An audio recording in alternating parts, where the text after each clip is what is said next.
Bonjour à tous.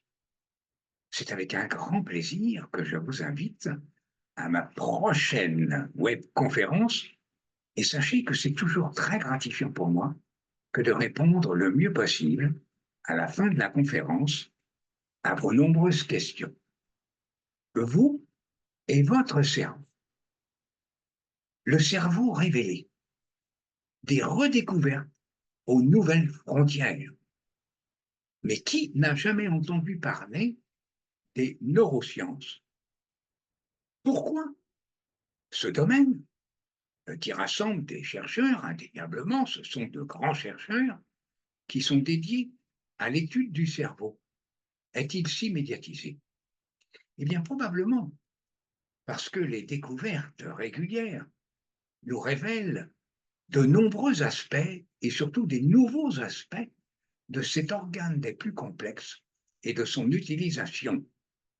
Mais savez-vous que les principales découvertes sur le cerveau et surtout son mystérieux fonctionnement ne sont souvent que des redécouvertes.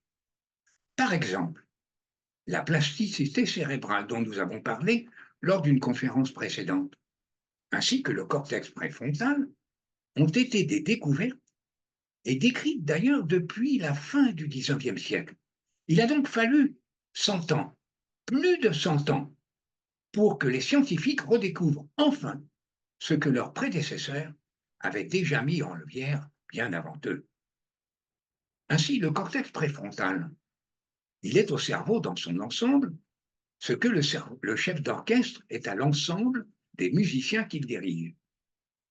Cette découverte semble, je vous le dis, une avancée majeure dans la connaissance que nous avons du cerveau. Le cerveau que nous développons serait donc le reflet de la vie que nous menons. Le chemin vers l'unité cerveau, corps et esprit ne semble alors plus très loin.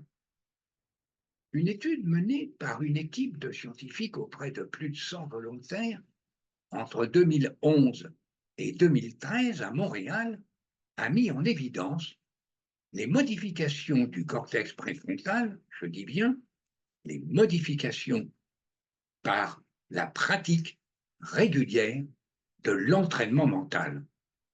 Ainsi, le cerveau porte la trace de notre état d'esprit.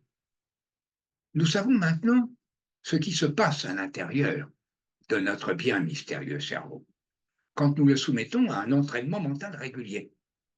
La condition indispensable, je dis bien, l'entraînement mental régulier est la condition indispensable pour constater de réels effets bénéfiques sur la santé physique, sur la santé morale et aussi sur la santé mentale, bien sûr.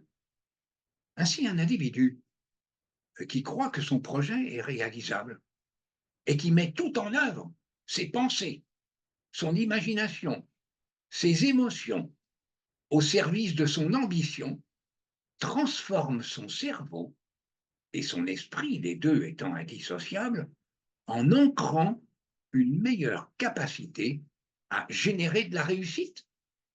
En conclusion, il faut apprendre à votre cerveau et à votre esprit, bien sûr, les deux, comme je vous l'ai dit, sont totalement indissociables, à faire plus, à faire mieux, et surtout autrement, avec un entraînement mental régulier. Je vous dis à très bientôt. Au revoir.